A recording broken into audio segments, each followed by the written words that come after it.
Kuna kitu ambacho hakuna anaipenda kukikubali. Sio kila kitu kinachokukasirisha ni kigumu. Sio kila tatizo ni la kina. Wakati mwingine, tatizo ni rahisi. Umezungukwa na watu ambao hawafikirii kabisa. Na kama wewe ni mtu unayethamini uwazi, mantiki na maendeleo, hali hii inaweza kukuchosha sana.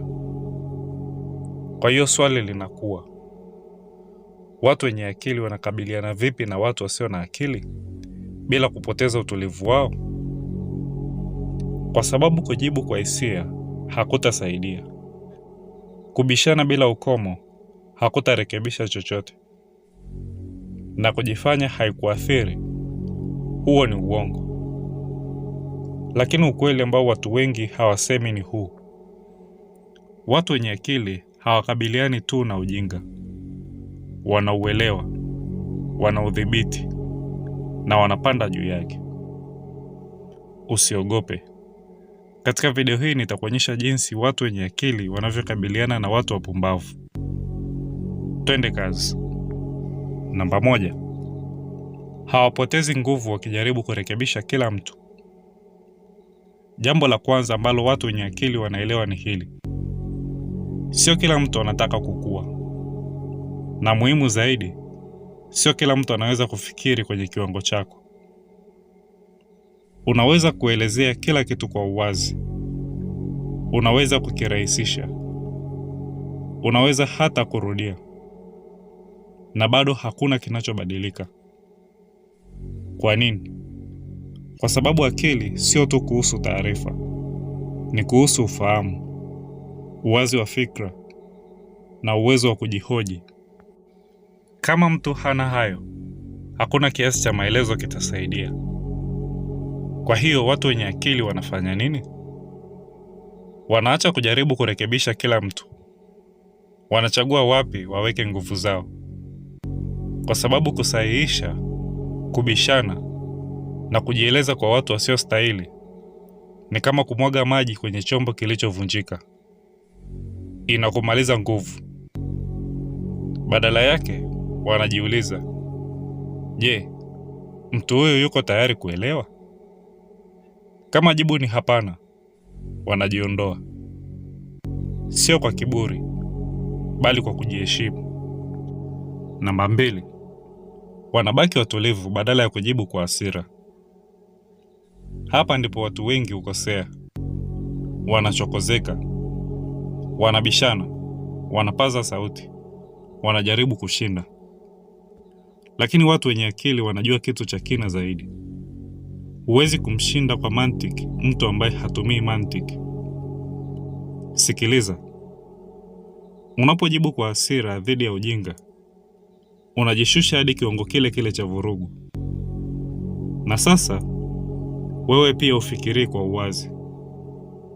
Hapo ndipo unapopoteza udhibiti. Hivyo watu wenye akili wanachagua kubaki watulivu.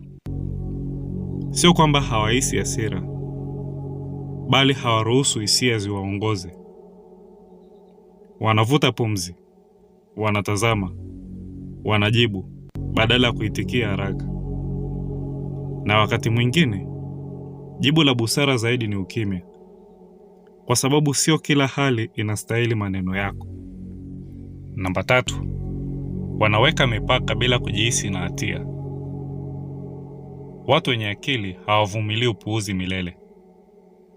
Hawaendelei kuhusika na watu wanaowachosha. Hawakai kwenye mazungumzo yasiyo na maana.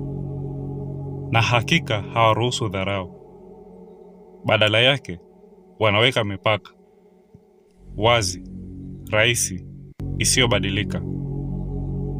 Wanaweza kupunguza mawasiliano. Wanaweza kubadilisha mada.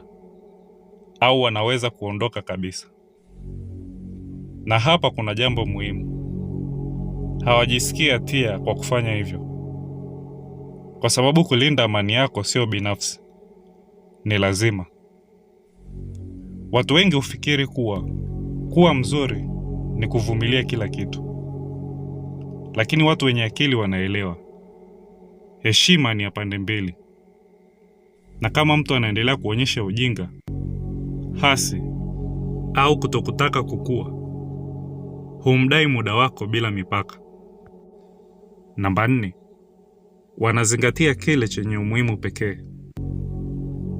Hapa kuna mabadiliko yenye nguvu. Watu wenye akili hawahangaiki sana na watu wajinga.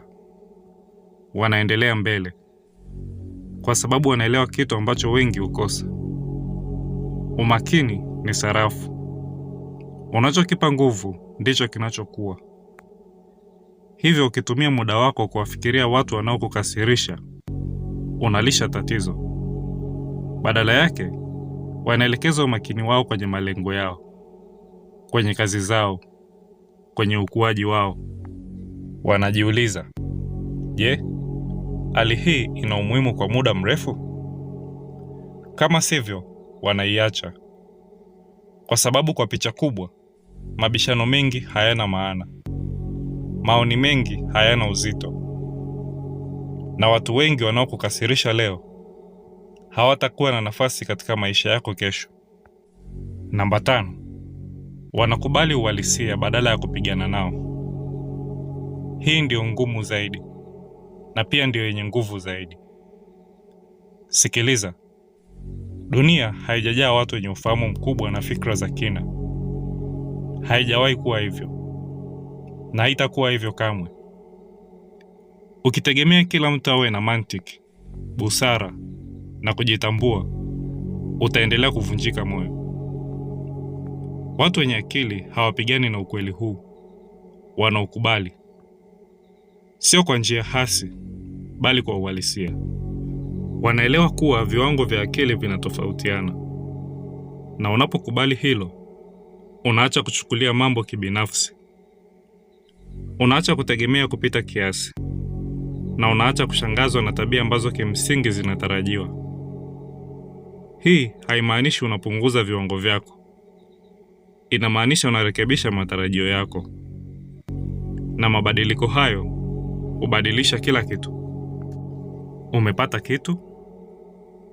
Tuambie nini unafikiri kwenye maoni. Vile usiache kuonyesha upendo kwa kulike na kusubscribe. Hadi wakati mwingine.